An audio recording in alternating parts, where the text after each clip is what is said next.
ধৈর্য ধরে যদি রোগীর কথা শোনা যায় তাহলেই একজন ডাক্তার একজন পেশেন্টের 80% রোগ সারিয়ে ফেলতে পারে।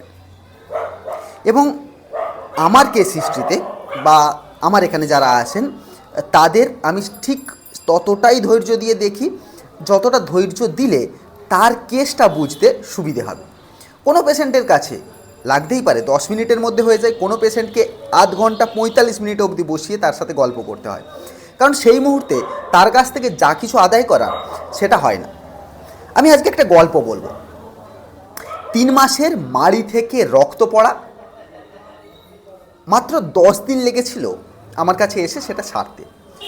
এটা আমি আমার বড়াই বা আমি কত বড় চিকিৎসক সেটা নিয়ে না, কিছু জিনিস আপনাদের বলছি তাতে আপনারাও বুঝতে পারবেন। একজন রোগী প্রায় 3 মাস ধরে তার মাড়ি থেকে রক্ত পড়ছে। প্রথমে তিনি একজন ডেন্টিস্টের পরামর্শ নেন, ডেন্টিস্ট ডিপ স্কেলিং করতে দেয়, ফলে তারপরেও কিন্তু তার রক্ত পড়া বন্ধ হয়নি। এরপর তাকে লেজার থেরাপি করার পরামর্শ দেওয়া হয়, যার আনুমানিক খরচ প্রায় 50,000 টাকা। এতে তিনি প্রায় ভয় পেয়ে যান এবং তারপরে খুব সম্ভবত এটা এসেছিল 2026-এর মার্চ মাসের দিকে।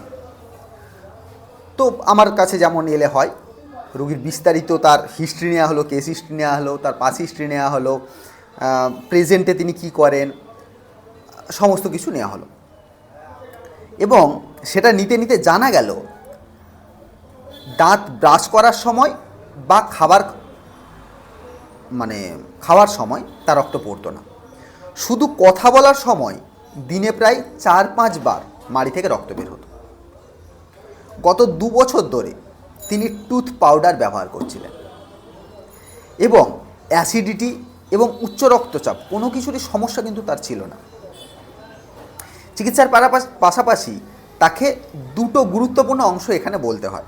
আমরা অনেকেই বলতে পারি হেকলালাবার পেস্ট ইউজ করুন, আরও বিভিন্ন ধরনের ওষুধ আছে, মেডিসিন আছে যেগুলো দেওয়ার কথা বলা হয়, কিন্তু আমি সেখানে জাস্ট কয়েকটা জিনিস তাকে বলেছিলাম যে রাতে যখন ঘুমোতে যাচ্ছেন বা খাবার খাচ্ছেন তখন প্লেন কিছু দিয়ে, পেস্টও লাগবে না, প্লেন ব্রাশ করুন।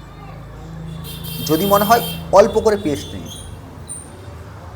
টুথ পাউডার বন্ধ করে দিলাম এবং তার জায়গাতে তাকে টুথপেস্টের ব্যবহার বললাম। এখন রোগীর যে সমস্ত লক্ষণ ছিল সেখানে কার্বোভেজ, ফসফরাস তার অনুযায়ী যায়। ওকে, তো কার্বোভেজ এবং ফসফরাস তার সেই জায়গাতে তার যেই সিমটমসগুলো ছিল সেখানে যায় এবং আমি সেটা দিও।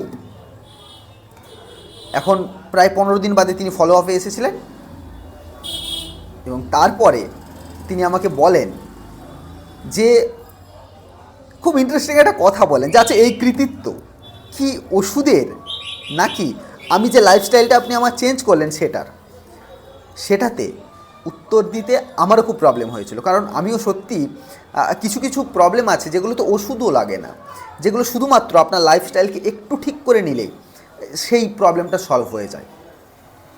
তো এর কি উত্তর সেটা আমার পক্ষে দেওয়া সম্ভব না, কিন্তু সঠিক উত্তর হয়তো নিশ্চিতভাবে বলা সম্ভব না হলেও এটা বলে স্বস্তি, আমার একজন as a physician patient cure হয়েছে, এটা আমার কাছে বেশি ইম্পর্টেন্ট।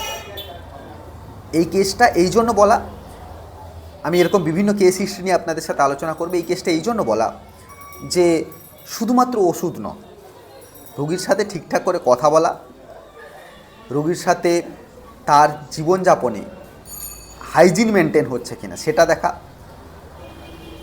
এবং ছোট ছোট জীবনযাত্রার যে পরিবর্তনগুলো সেগুলোকে একটু চেঞ্জ করে ফেলা, তাহলেই পেশেন্ট কিন্তু বেশ সুস্থ থাকবে। এটা আশা করছি আপনাদের বোঝাতে পারলাম। আপনারা যদি চান আমার কাছে আমার যে অ্যাপয়েন্টমেন্ট নাম্বার উপরে দেওয়া আছে এই নাম্বারে যোগাযোগ করে আমার সাথে অ্যাপয়েন্টমেন্ট নিয়ে আপনারা কনসাল্ট বুক করতে পারেন। তো চলুন, আজকের সকালের ভিডিওটা খুব ইন্টারেস্টিং হতে চলল এবং আশা করছি আপনাদের এই ভিডিওতে খুব বেশি ইমপ্রুভমেন্টও পাবেন আপনারা। কিছু কিছু লাইফস্টাইল কিন্তু আমি হাইপার টেনশনের এরকম রুগী, হাইপোগ্লাইসেমিয়ার রুগী, সুগার পেশেন্ট, প্রচুর এরকম পেশেন্ট। এবং তারপরে হচ্ছে আপনার হাইপারথাইরয়েডিজম বা হাইপোথাইরয়েডিজম প্রচুর, শুধুমাত্র তার লাইফস্টাইলের কিছু চেঞ্জেস করে কিন্তু আমরা ঠিক করিয়েছি। তো সেই জায়গাটা একটা খুব ইম্পর্ট্যান্ট জায়গা, তো এটা রাখার চেষ্টা করুন। Thank you, bye by.